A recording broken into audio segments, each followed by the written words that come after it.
শিলচর শহরের রাস্তার ঘাটের অবস্থা খুব খারাপ লাগে আজকে প্রতিবাদ করছি। আজকে কালকে 4টে টুকটুকি 2টা বাইক অ্যাক্সিডেন্ট হয়েছে। কালকে একজনের পাও ভাঙছে কালকে। সরকার তো কর পূজার আগে ঠিক করব। পূজার আগে যদি আমার প্রাণ যায় গিয়া এটার দায়ভার সব এরিয়ার জনসাধারণ প্লাস আমরা দোকানদার সব আছি, প্লাস আমরা টুকটুকির যারা চালায় তারাও আছে।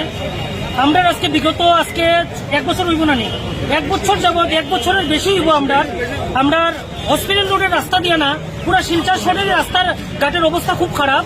কিন্তু আমরা হসপিটাল রোডের লেগে আজকে প্রতিবাদ করছি। এখানে পেশেন্ট লইয়া আইলে পরে যদি পেশেন্টের একটা কিছু হয় এটার দায়িত্ব কে নিব? আজকে কালকে 4টে টুকটুকি 2টা বাইক অ্যাক্সিডেন্ট হয়েছে। কালকে একজনের পাও ভাঙছে কালকে। আর সরকারে তো কর পূজার আগে ঠিক করব। পূজার আগে যদি আমার প্রাণ যায় গিয়া এটার দায়ভার কে নিব? আমরা জনসাধারণটা এটা কইতে লাগবো আজকে।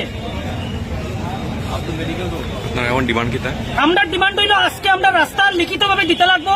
আজকে রাত্রের ভিতরে আমরা রাস্তা পিস লাগে, নাইলে আমরা রাস্তা ছাড়তাম না। আজকে কত সময় আটকাইবা? আমরা আজকে যত সময় পর্যন্ত আমরা এমএলএ এমপি আমরা আইতো নাই, আমরা রাস্তা ছাড়তাম না। আজকে আমরা ডিসিএ লিখিত দিতে লাগবো আজকে যে আজকে আমরা পিস হইতেই লাগবো রাস্তা।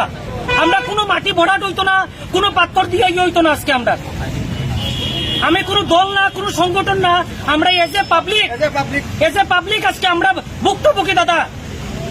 আমরা আপ টু মেডিকেল পর্যন্ত আমরা ভুক্তভোগী।